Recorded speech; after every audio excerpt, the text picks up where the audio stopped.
the actual entity. Who was that player? Who was that kid? And I was that kid. So growing up and being a number 2 player in the country, coming out of high school, understanding the different nuances that you have, because the person that leads out that front door with your parents is not the same one that comes in that door. What I mean by that is the pressures and the things that comes on a day-to-day basis between those NIL deals is a little bit different. You know, what I mean by that is it's a lot of pressures. There's a lot of pressures that are put onto you. Whether it's just getting a free food, right? In my era, it wasn't the money. It wasn't the $12,000 a year. It wasn't those things. It was the free food from the nearest giant, or it's a free ticket to go to a basketball game, or anything like that. But that comes with the pressures of is this kid a good kid? What is he putting on social media? What is his everyday like? Does he cuss out the teachers? Does he not go to school on time? All these different things plays a part that they tell us about, but that's a pressure that we have to deal with. When you have other people around you that doesn't have that same mindset. So my goal, me coming back, is the ones that don't have those resources and the parent that reached out and looked and asked and Googled and say, what is the NIL thing about? Or having the connections to get a part of the CEO of this big marketing mogul to know how to keep my son abrupt and clean cut and know what to say, how to say, and what to do. So me coming back and the kids that don't have these resources is for me to just let them know, okay, look, you can do this, but this is how we gotta go about it. And this is how we have to alleviate any mistakes that I have made when it was just the diner ticket or the free food. Now you have a little bit more at stake, and we wouldn't imagine that you have to make these type of decisions at 16, 17, 15 years old. So now you do. And how do you go about that, and how do you make those changes and navigate, like you said, in life? Right. So it's safe to say here there's an advantage of living in the state of California, because NIL is basically greenlit in the high school level and in the college level. So Justin, what do you think are the advantages though living in California as a student athlete? The advantages of living in California, as a student athlete, no question, is the opportunity for the entertainment side. I think we're seeing more and more NIL. 2021, people still thought it was illegal. 2022, brands started actually paying attention and spending. 2023, you're now going to see big media companies in the space. You're going to see documentaries. I'm not going to name them, but I know Amazon and Netflix, and there's multiple entities that have already bought series that you're going to be seeing NIL talent in. We're actually developing some as we speak. So for me, that's like a litmus that those opportunities now present itself. And if you're in California, we're sitting here at UCLA, you have USC, both big media and entertainment schools. That trickle-down effect, if you're at those schools or have access to meet with these companies, you're going to be able to build your brand. Ultimately, now everyone in society understands NIL is big. I think it's not going away. I think we're about to have a 12-team playoff next year, and I think we're about to see, the next 12 years, 10, 12 years of college sports fandom picking up. I think it's a huge opportunity. I think that it's great to see all the most prominent, athletes and alumni coming back to their schools. I think that's something that doesn't get talked about enough. We always hear the word boosters, but I think there's a lot of athletes who are retired or even out of the pros, but were legendary college athletes. They're able to come back and give back and be relevant again. So I think it's super exciting. And I think we all know that California is one of the most taxed states, so I think it's great that there's probably more opportunity out here that you can kind of make that back. That's my perspective is, if you're here, you should take advantage of what exists here that's not somewhere else, and that's the media and entertainment space to build your brand. Got it. Dr. Dorsey, question for you.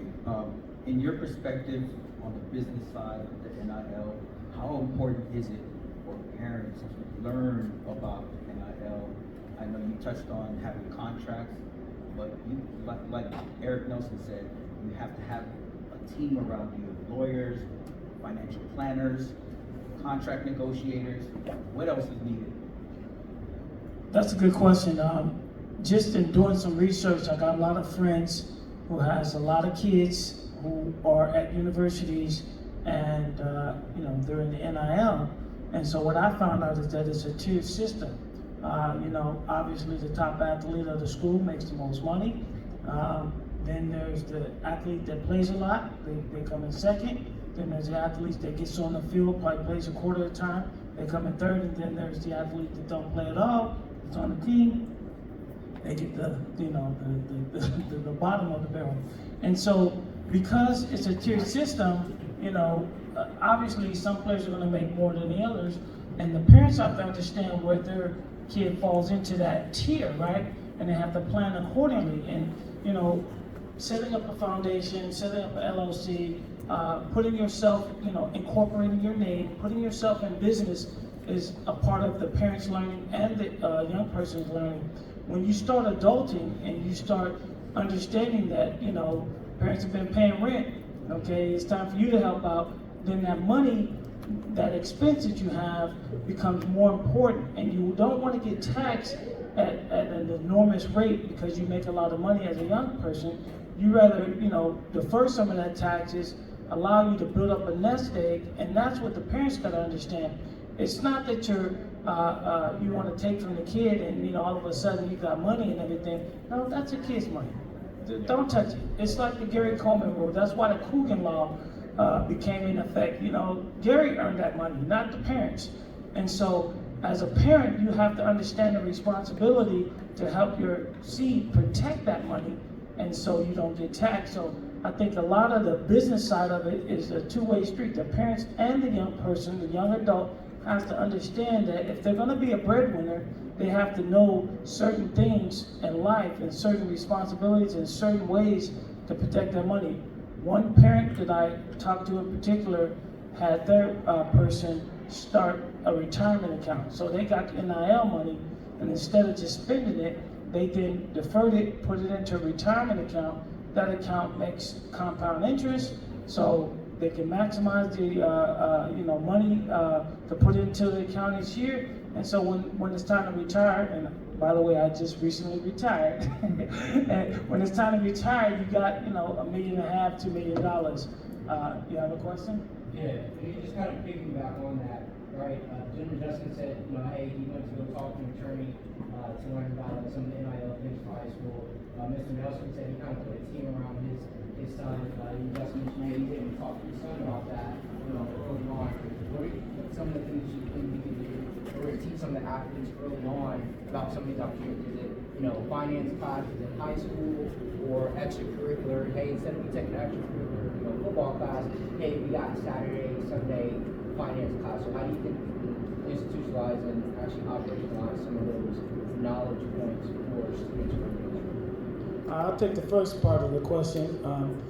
I would think that there has to be workshops on financial literacy education. There has to be workshops on name, image, and likeness because it's new, and it's one of those areas that's, the wild, wild west, so to speak, right? And so the people that are learning about it early and learning about it often are going to be in front.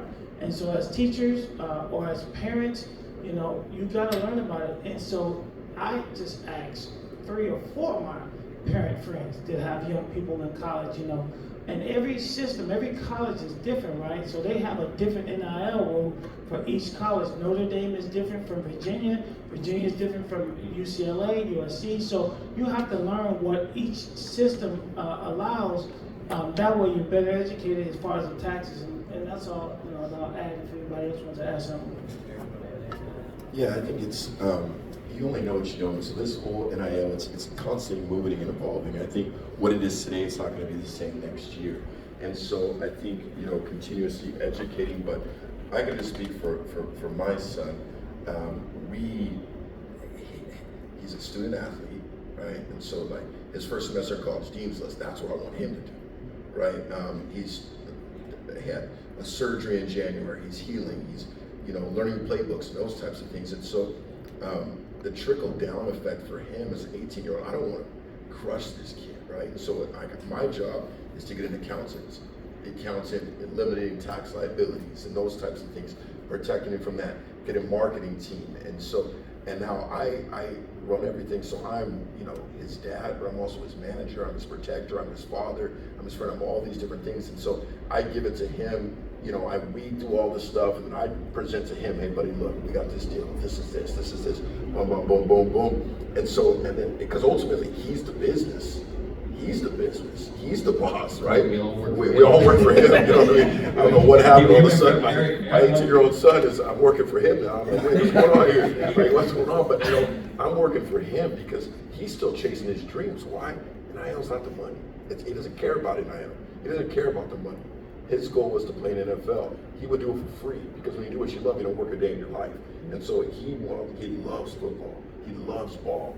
He don't love accounting, but he has to learn it because he's got high overhead. It's out there. He bought a house at 18 years old. And so, he's got a couple cars, so he's running a business, you know what I'm saying? So, but he doesn't, that's nothing to him. And when we talk about liability, right? Like, you can only buy so many shoes, dude. You know what I'm saying? Like, all right, you good? You got some cologne? You smell good? You look good? You feel good? Okay, go buy something. Go, start setting up generational wealth. So when we talk about literacy, those things are going to come, and it's just our perspective, you know what I mean? Because it's impossible from what we looked at is if you're the #1 high school player in the country, okay, you love football, you're getting a 4.0 GPA, and now I expect you to know accounting and marketing and all this other stuff and look through deals.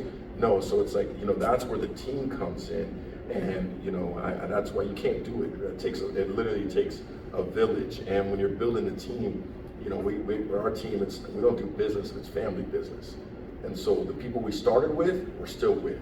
Because now that, he's, as you grow and as you get bigger, everything's gonna get new, right? Now everybody wants to come.